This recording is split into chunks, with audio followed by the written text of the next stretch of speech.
My name is Walter Mathews. Regardless, my name sounds pretty American. I am from Chile, so I speak Espanol as native language, Spanish, but I will do my best in English. It happened that I'm the grandson of a family that came from England and Scotland, and they went to Chile. So I was born and raised there. And so here I am, okay? I will start with the presentation and showing you this slide. So the first webinar is this one, Essential Survival Box, Survival Essentials. This is the topic we will be covering today. Introduction, theory and general concepts, and some preparation and tips based on the survival priorities that I will teach you during the class. Right? This is a long class, so most likely I think we will be conducting survival essential number 2 and 3. Okay, so this will be number 1. So as an intro, you can have a better understanding who you have in front of you. That's my name. I am a survival specialist. I am a Chilean Marine. I served for over 21 years in the Chilean Marines. I found the first survival and previous skills school in Chile, and I am a SEER instructor. So SEER stands for Survival, Evasion, Resistance, and Escape. That is the military concept of survival. Okay? So I've been teaching survival for a long time. I have had civilians and military students as well, even the Chilean Naval Special Forces. I have trained them. I am IMO instructor, is the International Maritime Organization instructor. And my military background, I'm an amphibious warfare specialist. Mainly during my career, I made operations, training, and teaching.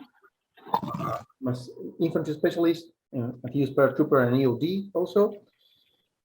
I do design knives, also survival knives for Condor Tools and Knife. So that's a lot of designs worldwide being sold that I design. Okay.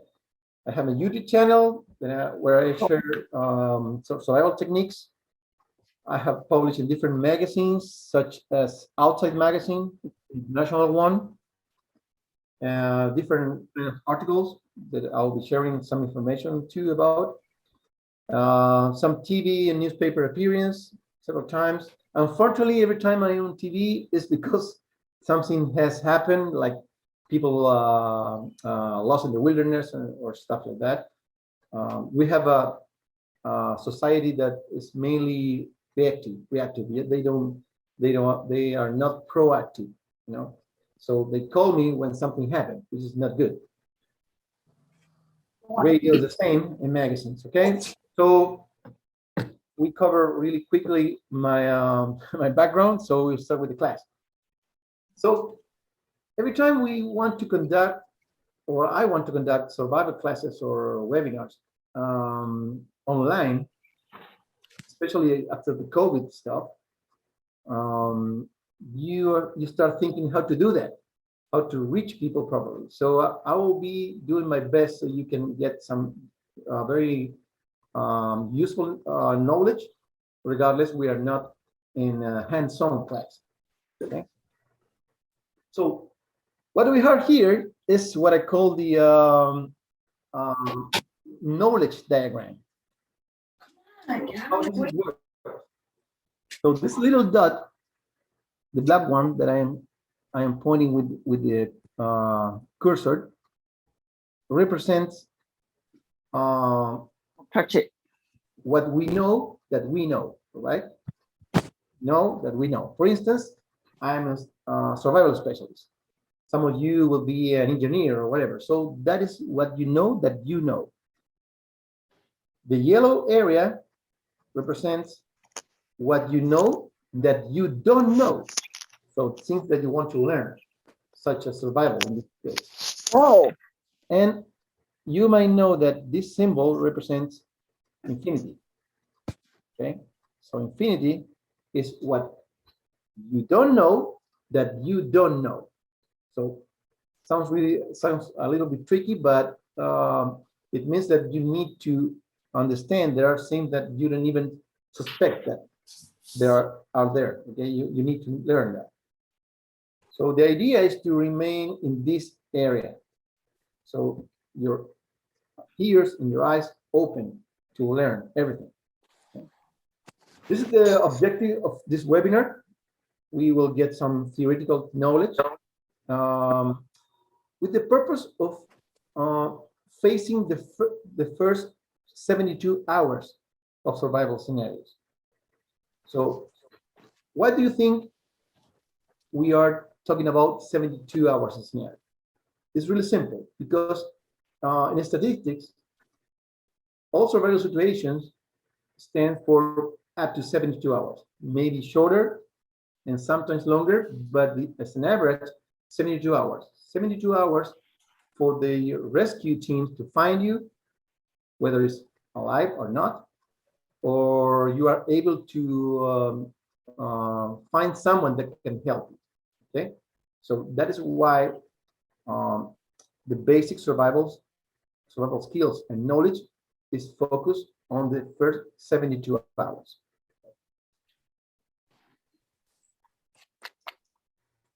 Okay, now we will start with the theory and general concepts. Okay, so first of all, we need to understand what is survival. People usually confuse three terms, and one of those terms is survival. Okay? Survival is what I'm showing right now in this picture. This is my own definition for survival. Actually, it is written in one book I made, and it's people usually confuse this one, survival, with this, which is bushcraft. And the third concept is primitive skills. Those three concepts are related, but it's not the same. So survivals are the actions carried out by a person with the purpose of maintaining a good physical and psychological state when it's facing an emergency or critical situation, different kind of scenario. It could be in the wilderness, it could be an emergency. Okay?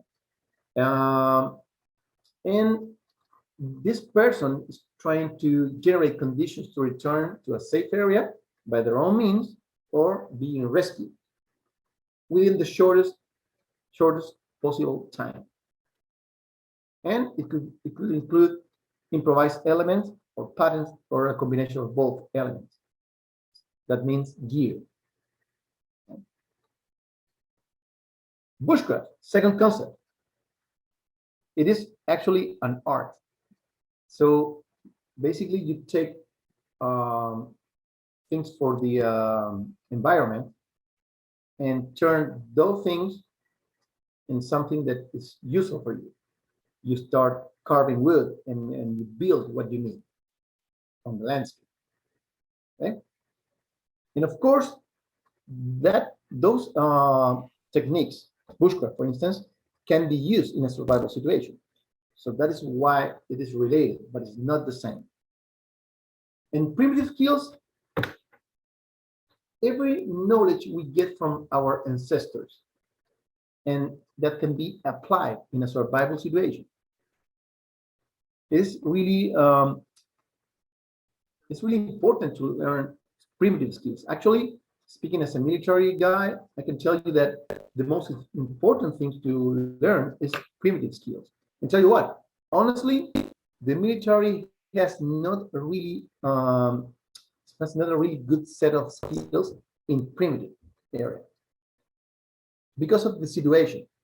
When you are practicing survival in a tactical situation, you cannot usually be practicing primitive skills. But it is good to know that, because you can trust in your gear, for instance, like a lighter, okay, to make fire.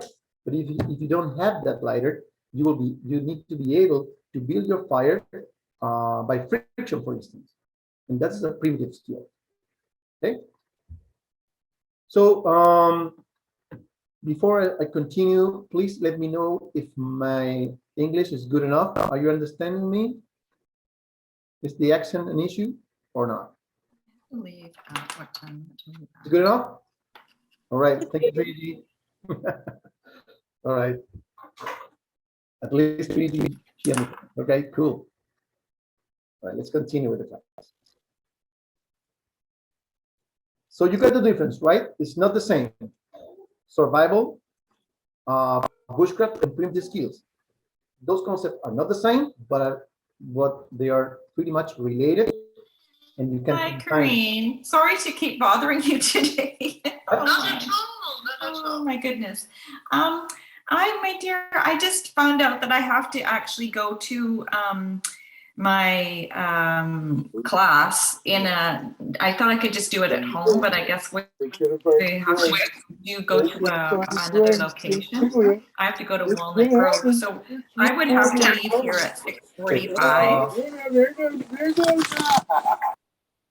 Okay, I'm putting in silence some some of you because I don't think there's a lot of sound around. Okay. So why to learn survival? Why? Usually when people think about survival, they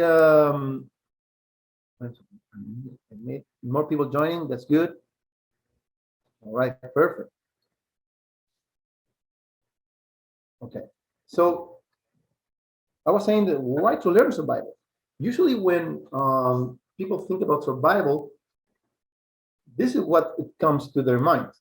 You know, movies or fiction, books, magazine. Especially currently right now, where you can watch a lot of survival shows. But reality is this: fiction versus reality. So a survival situation is closer than you think. You can see some examples here. You know, people intoxicated but eating mushrooms when they don't know what to eat, actually, or people lost in the wilderness, or like this one. Do you see why I'm pointing with the cursor here? Yamato Tanuka. That name's a Japanese boy that was found alive after 6 days missing in the forest. That was in 2008, I remember. There was a little kid that was being punished by his parents because he was misbehaving during a trip they made, and they took him out of the car and they left. Okay, trying to punish him for 5 minutes, but when the parents went back, he wasn't there anymore. The little kid, I mean. So and he was 5 years old at that time, and he was missing for 6 days. Right. So my point is, a survival situation is way closer than you think. You could be a driver, for instance, and and your job could be cover long distances in really lonely areas. And your car could be just like this. You need to be prepared. Okay. It's not fiction. It's not a movie. So as preparation tips, in order to learn this, we'll be covering some tips based on the survival priorities that I will teach you. Those are the priorities I teach in my own school, right? Okay, so how do we prepare? How do we prepare to survive? First thing is knowledge. I mean, knowledge and gear. We need two things. So you cannot have, I mean, the most important one is knowledge, of course, but it's better also to combine knowledge with gear. But it's not good just to be a gear collector. Okay, I call people gear junkie. They are all the time buying things, and it's so funny because I get several emails from people writing to my website, and they they tell me, oh, I want a backpack for 5 days or 3 days or 4 days or 10 days.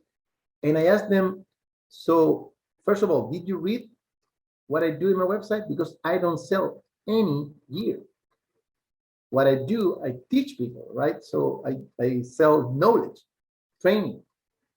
So first thing, they don't really dig deep in my website. Anyway, I try to orient them and tell them, all right, what do you do? What do you like to do in the wilderness, in order to guide them on what kind of gear they need.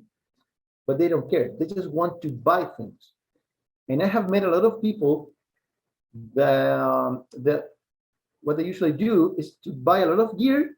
They never practice or get related with that gear, with the gear they have, and they start buying more and more and more and more. It's really usual that. Okay, so remember, to prepare, we need knowledge and gear. So what is knowledge? It's the combination of learning, but learning properly, okay? Not like this, okay? That is just TV, okay? Learning and practice. You combine learning and practice, and you will get knowledge. Good one, useful one, okay?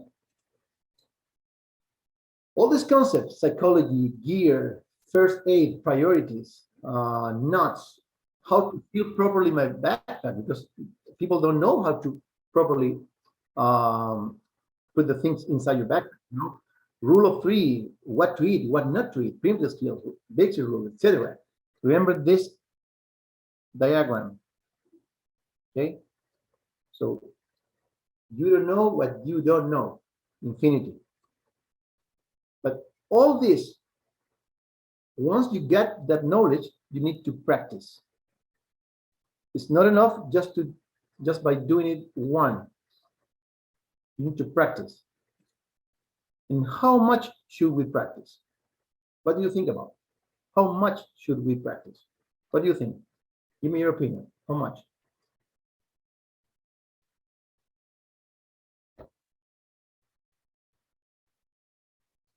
So let's make this class a little more interactive. What do you think? How much we should practice?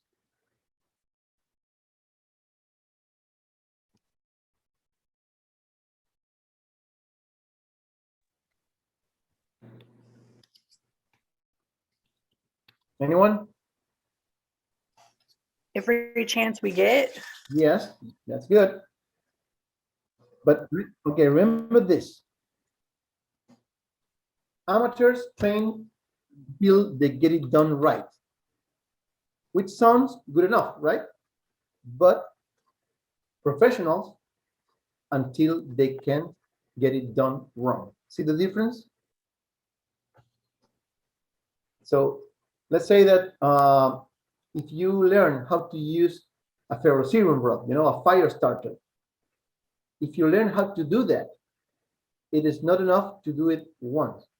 You need to make it every time you need, every time possible, until you never fail. That's the concept, right? Practice all the time. And what about gear? How much gear do we need? How much gear do we need? We cannot be in the wilderness like this, you know, carrying this huge backpack. The perfect kit does not exist. Okay, actually, I wrote an article for an outdoor magazine. The name of the magazine is Outside, and that article was the name of the article was "The Perfect Kit, a Utopia." It does not exist. Okay, so since there is not something as the perfect kit, we will talk and learn about the 5 C's. 5 C's. Remember this, okay? 5 C's. So what is the 5 C's? 5 C's are 5 basic elements that start with the letter C, each one. Easy for you to remember. And this will be our minimum to be outside every time, okay? So first one, cover. We need to cover ourselves with something. It could be our own clothing, but hopefully you have something extra, like a tarp. You see this tarp? Hold on. You see the camera right now? This tarp? It's a square tarp. You can have it in your backpack all the time. Okay?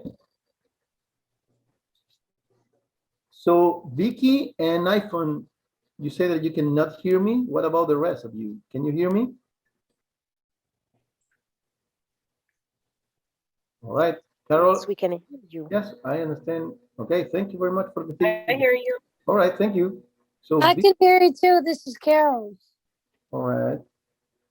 Anyway, I'm really sad because I'm just I can just see Vicky. No one else. Everyone has the camera off. I feel lonely. Okay. Thank you, Teresa. Okay. Thank you, Lauren, for turning on your camera. Okay. All right. Back to the presentation. So we say that we will thinking about the 5 C's. Okay. 5 C's, 5 basic elements. The first C is the cover. You see, like this one. It's like this one is an emergency blanket that I'm showing in the presentation. And one important concept for you to have in mind is the multifunction. Okay, multifunction in a good way, of course. I'm not thinking about this radio, DVD, maybe telephone and lighter. No, usually those kind of elements fail really easy. But is this something that's actually going to benefit you in the long run, given the cost? Sorry, Vicky. All right. Okay, I was saying that think about multifunction like this. You see, this guy is using the cover for covering himself and also to carry some wood lying on the ground to isolate it from the ground and also as a cover over him. You see, multifunction. Our second C, is cordage. You can use any kind of cordage, okay? Any kind of cordage. But it is important to, if you can choose your cordage, look for the one that is twist, like this one, you see? Twist. Because you can untwist every strand and get more cordage. Make sense? You understand what I mean? All right, perfect. There are different kind of cordages, like I said, and one that is really popular and very multifunctional is the 550 cord, which is the one I am pointing right here with my cursor. You see? This one. So this is paracord. I have right here. So what is paracord? Paracord is a cordage that we paratroopers used to spin from our harness to the parachute itself. Okay? Every single line that had us hanging from the parachute was this paracord. And the good thing about paracord is that inside you have inner strands. Let me show you. Hold on. See that? Can you see that? All right. So it has the cover, but inside there are strands or strands. I don't know. I'm not sure how to say it. Strand or strands. But you know what I'm talking about, right? Okay, perfect. So depending of which kind of paracord it is, it could have 5, 7, or 9 strands. And you can untwist this one. You see? Look what I'm doing. You see? And I get more lines. Get it? You can make a fishing line with it. You can make a net. And that is why it's so multifunction paracord or 550 cord. That's a technical name, 550 cord, because it resists 550 pounds, right? Okay. It's going to be posted later. Maybe you can bring it up. Vicky, what do you mean with that? Are you asking if the class is being recorded? The answer is yes. Right? All right. Back to the presentation. So we have our second C, right? First one was covered, second one was cordage. Third one, container. Hopefully, a metal one, metal container. Why? Why do you think we should have better a metal container? Why? Not only because it's more resistant, but also because you can boil water in your same container. Okay. So remember, cover, cordage, container. All these 5 C's are the things that are most important in any situation, either it's in the wilderness or it's an emergency situation, and you cannot reproduce easily from the landscape. That is why it's better to be carrying all these things, okay?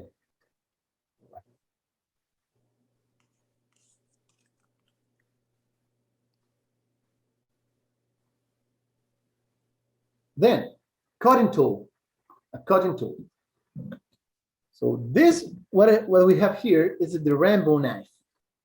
I'm sure that, especially the guys, when they were young, they all wanted the Rambo knife, but it's not good, okay? It is not a good knife. Anyway, I usually get the question, which is the best knife? And especially since I am a knife designer, I can tell you that the best knife is the one you have in your hand right now, okay? That's the most important thing. It's some psychological stuff. If you have a piece of glass, that is the best knife you can have, okay? But if you can choose your knife, I will show you how to choose your knife, right?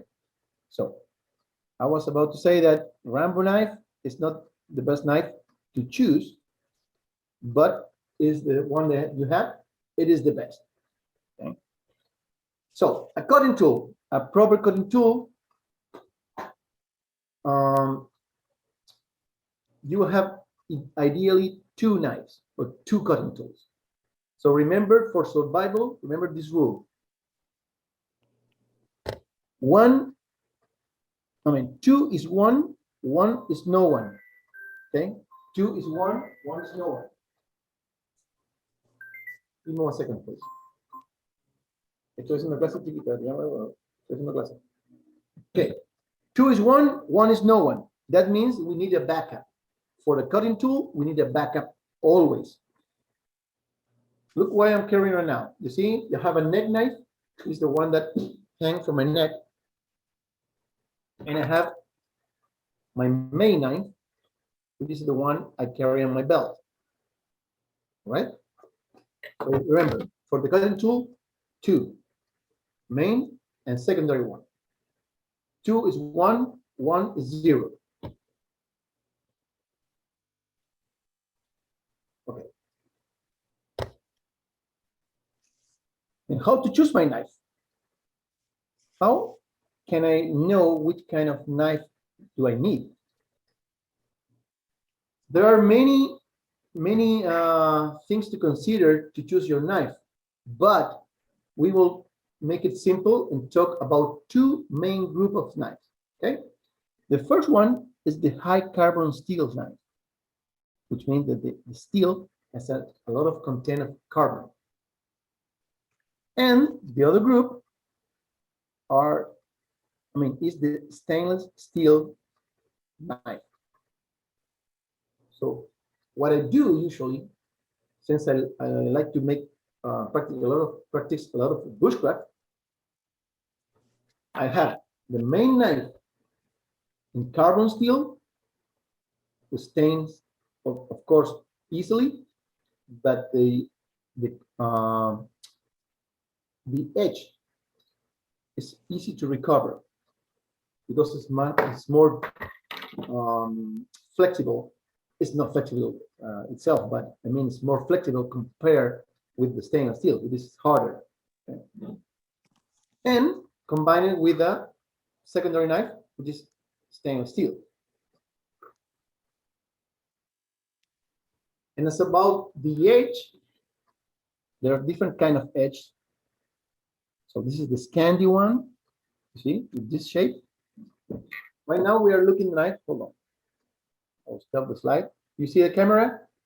We'll be looking the edge, the blade like this, in this position, okay? Let's go back to the presentation. Okay. This is the Scandi grind. You see? The hollow or concave. Saber flat, just like in a Scandi, but longer. And convex. A good example for convex is a hatchet or an axe. Okay, so it is more resistant, but has less is less sharp. Okay, convex. Safe use of the knife. How we use the knife safely. By the way, this is one of my designs. It is on the knife. So first of all, the parts of the knife. The blade, spine. A good knife has a full tang blade. That means it is one piece from the point to the top here. That is why the Rambo knife is not that good, because that knife has a blade, a short one, and the handle has nothing inside. So you cannot make hard work with that knife. All right. So it's fine.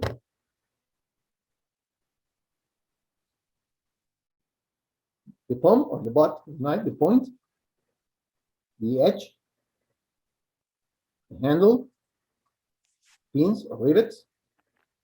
That is the guard. This one has no guard, but usually the guard is here.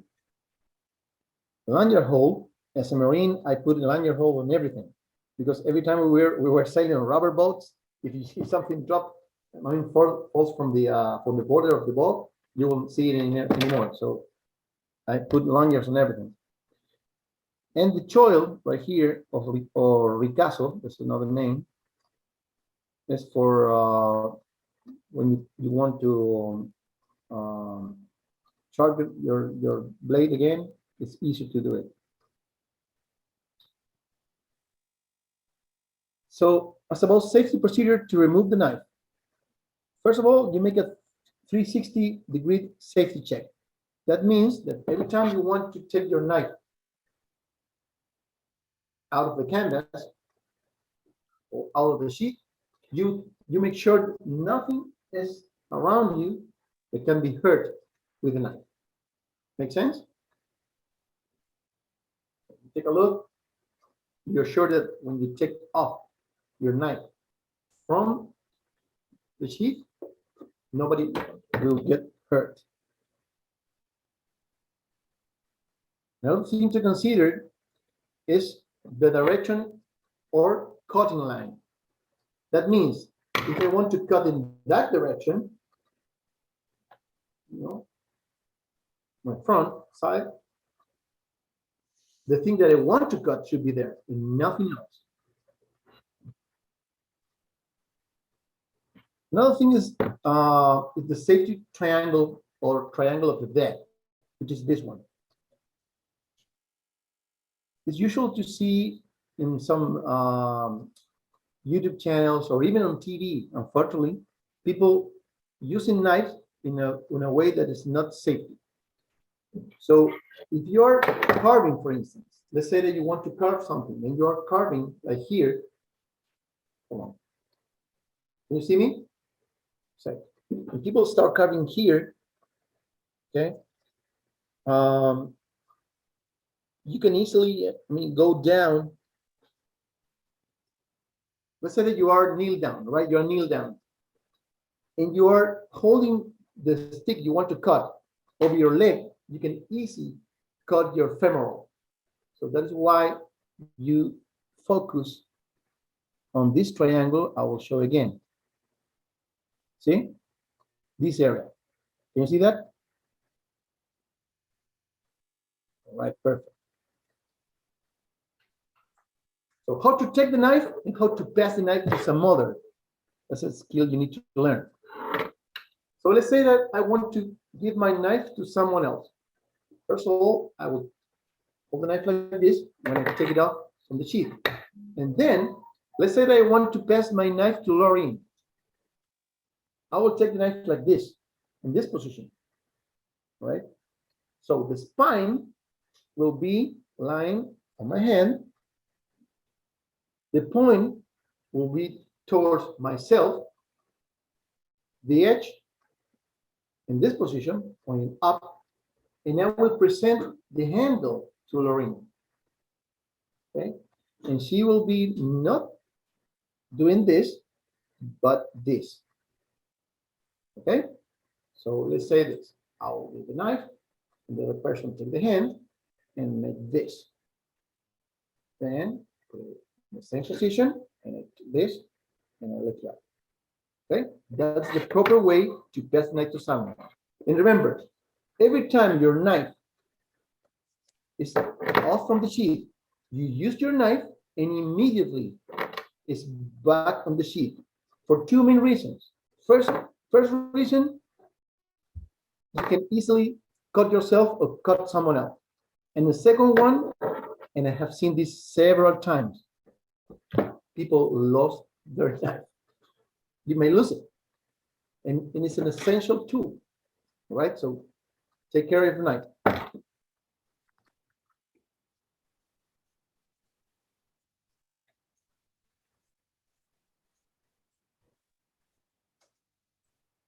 Another way to use the knife in a safety way is the use of your thumb. Okay? It gives you a lot of control when you want to cut or carve something. So basically what you do is to push over the spine with your thumb. Okay? More control. And remember this, a knife with a nice sharp edge is safer than a knife that is not sharp. You know why? Anyone can guess why? What is safer, a knife that is sharp and safer than the one that's not sharp? Because it could sound like, no, it's not logical. I mean, I think a knife that is not really sharp could be safer. No, it's not. It's quite the opposite. Because if it's not sharp, you will need to put more strength, right? In order to cut whatever you want to cut. So if you put some more force in that, it will need more control over the knife. Okay. So if you miss the spot that you want to cut, you will be in big troublesome. That's why a sharp knife is safer than another that's not really sharp.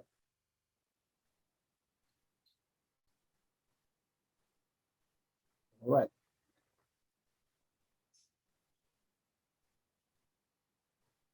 And back to the 5 C's. Combustion tool. Okay, combustion tool. Here we will also have the concept of having a back. It is good to have more than one way to ignite your fire. Okay. So right here we have a ferrocerium rod and also candling device and matches, but it is important to have more than one combustion tool. All right, let's review again the 5 C's.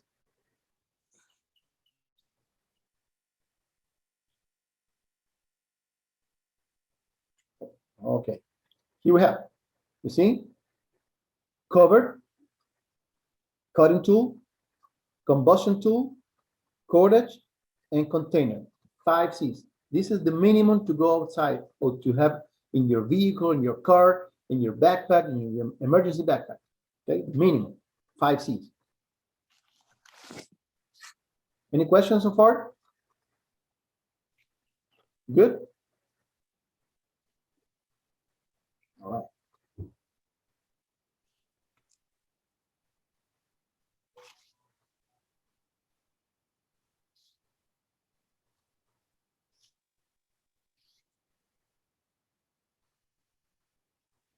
I was saying that it's good to have more than one way to ignite your fire. So the fire kit and the importance of fire.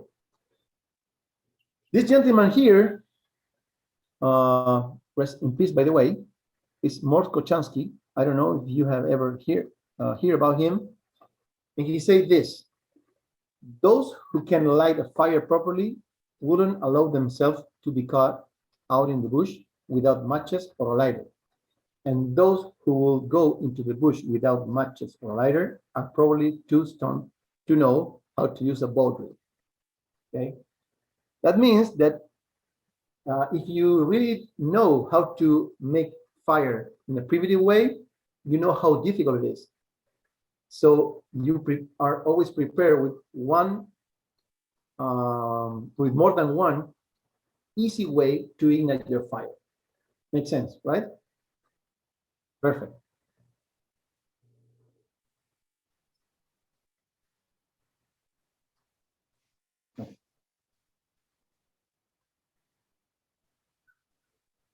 For instance, I will show you my fire kit. Next to my knife in the sheet I designed myself, there's always a ferro rod. This is a ferro rod. I made the handle for this one, okay? It's a fire starter. So this is what I can do with this is, you see, I can scrap this with the spine of my knife, which is 90 degrees, and I can get sparks good enough to ignite my fire. Okay? That one is always next to my knife. But I always carry a simple lighter like this one, always, because it's a quick way to make your fire. And actually, I have this one. You see, wrap it. It's wrap around with duct tape, which is a really good tool, and with a lanyard, of course, as usual, everything. But this is my fire kit. It's always in my backpack. It's sort of a little pelican box, and inside I have different ways to make fire. These are fire pads that I can make easily with the, with this thing that women use to take off the makeup. So I wax those, and I have this sort of a flat candle device. Another lighter, matches, another ferro rod, emergency matches here. So more than one way to make fire. Also have this. This is another technique to make fire. And it works with a piece of high carbon steel and a hard rock like this. If you do this, you see the sparks. And with those sparks, you can make fire too. So I have more than one way to make fire in my fire kit. Right.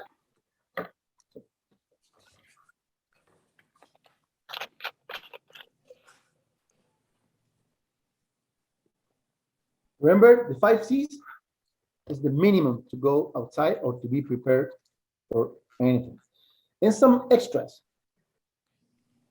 The 5 C's are the must-have, and all these are the nice-to-have. A compass or a GPS, something to locate yourself.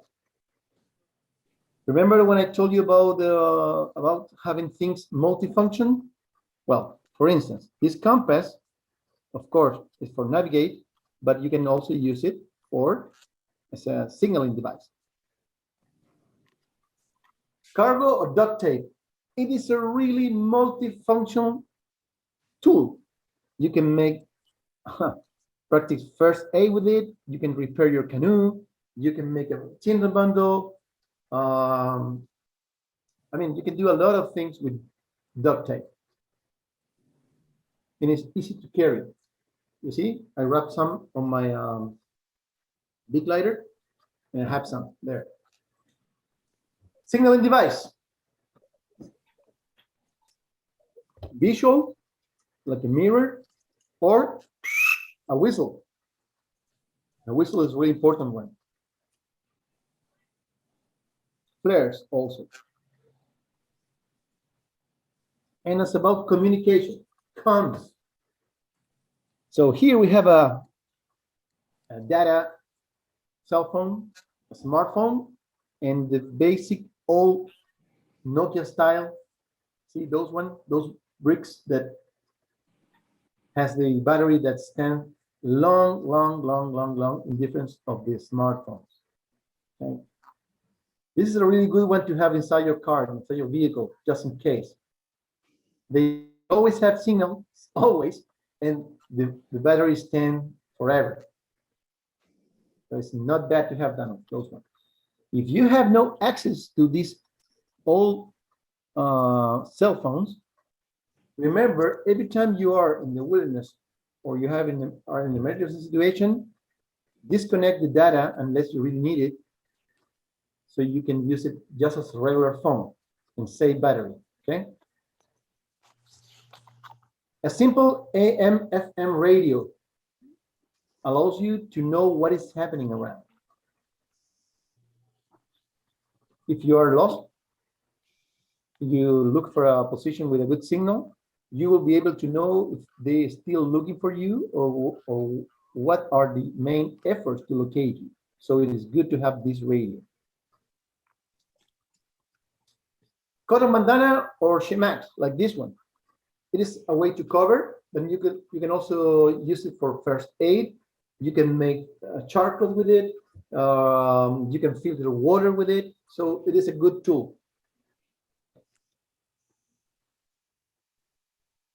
And lights, headlamps are the best. Why? Because if you use a headlamp, your hands will be free to do something else. Makes sense, correct? See this guy in the wilderness, but you see this other that is trying to repair something is out of light at home, and his hands are free. That is why I rather like to have a headlamp. And a heavy duty needle. You say, why? Why I need that? Why I would need that?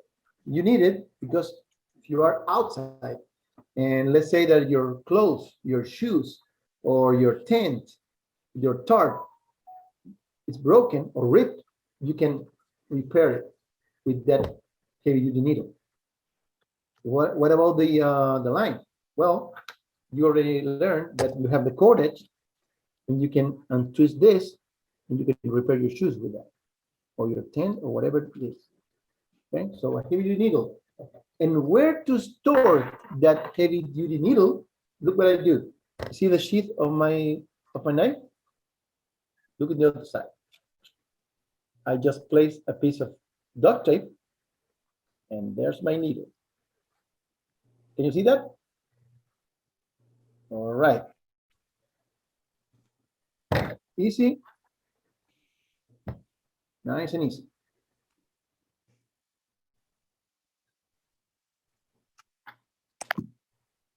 And besides all the 5 C's and the extra, always a first aid kit. Like the one I am showing in the slide, or like this one. This is my combat iPad, right? If I open this, I have different stuff inside to attend any emergency. This is special scissor that allows you to cut easily without hurting anyone, because it has a cover in the point, you see? That way you won't hurt anyone. So remember your 5 C's, your extra. Carol, yeah, you say I need a good backpack. backpack for all this? Honestly, not. Honestly, it's not. For the 5Cs, just a regular backpack like this is enough. Okay. In fact, in a bag like this, you can carry your 5Cs easily.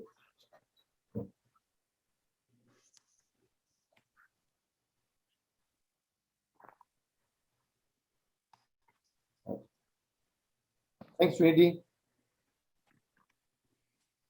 All right.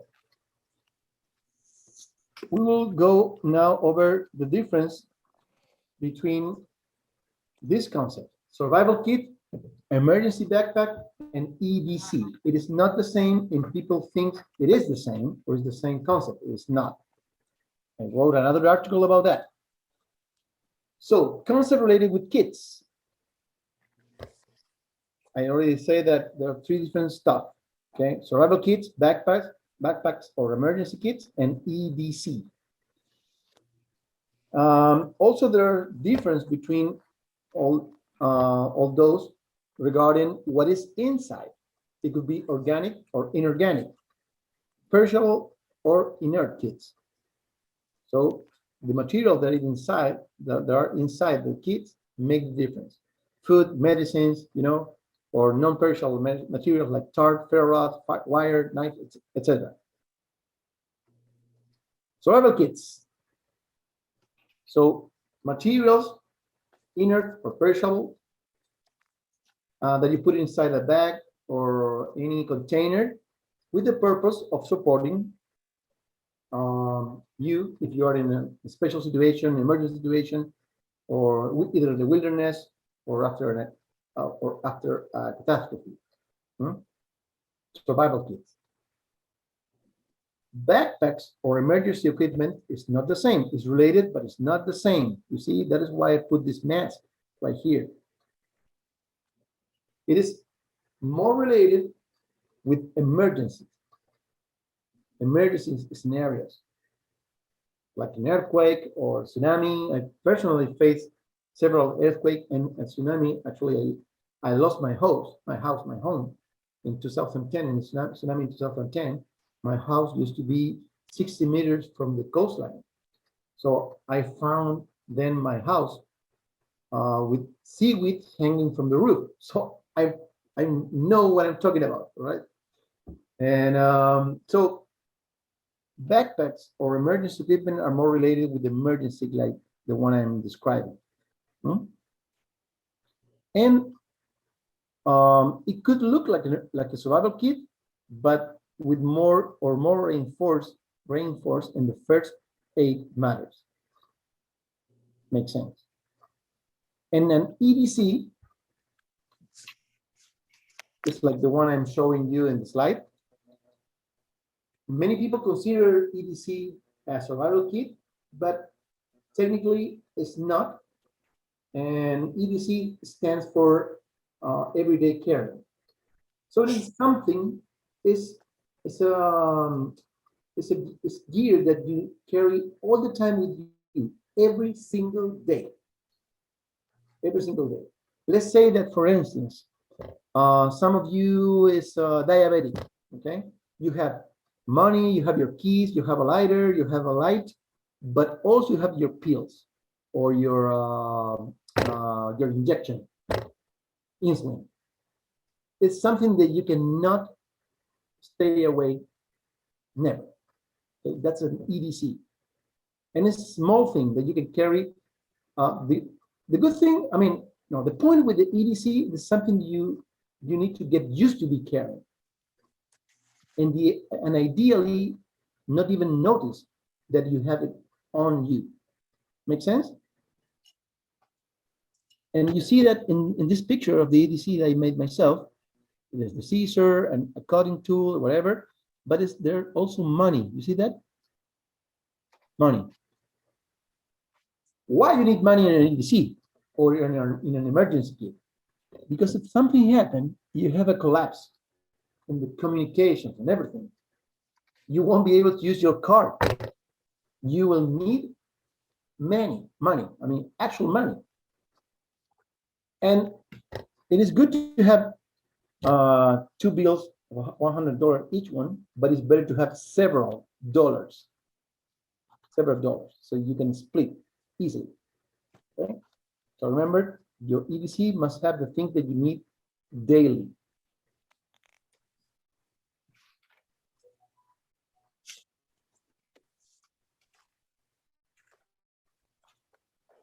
All right. We cover the gear to be prepared. Now we need to go over the knowledge.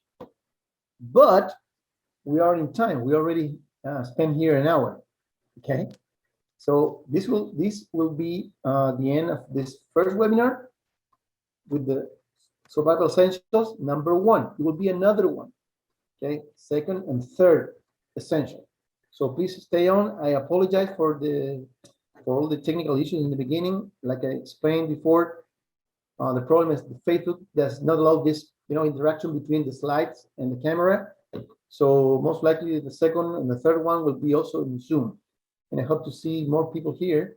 And well, if you have any question, I'm all here. Any question? Carol, what can I do for you?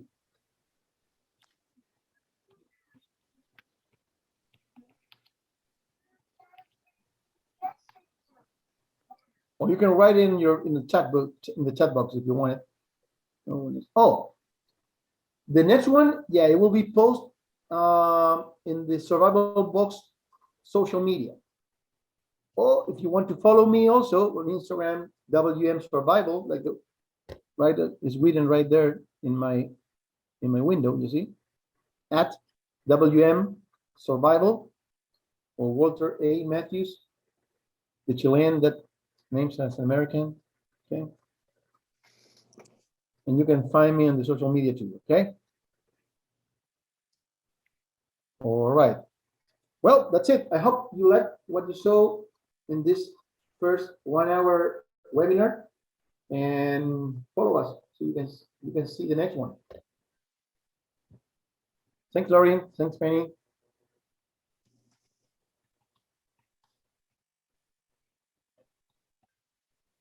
Bye.